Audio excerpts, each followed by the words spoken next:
خلال دورية تأمين ومراقبة بمياه الإقليمية اعترضت وحدة من حرس السواحل تابعة للواجهة البحرية الغربية بالناحية العسكرية الثانية أمسية يوم الثلاثاء 29 أوت 2023 في حدود الساعة 7:47 3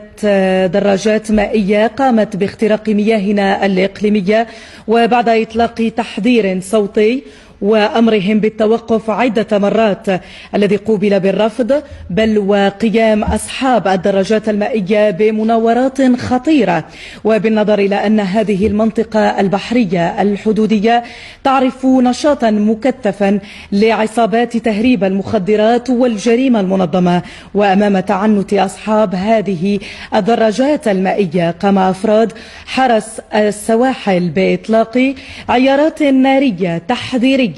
وبعد عدة محاولات تم اللجوء إلى إطلاق النار على دراجة مائية مما أدى إلى توقيف سائقها، فيما قام الآخران بالفرار. في يوم الأربعاء 30 من أوت 2023 وفي حدود الساعة 5 مساء وأثناء دورية أخرى لحرس السواحل تم انتشال جثة مجهولة الهوية من جنس ذكر مصابة بطلق ناري تم تحويلها إلى مصلحة حفظ الجثث بمستشفى تلمسان. وفي هذا السياق تدعو وزارة الدفاع الوطني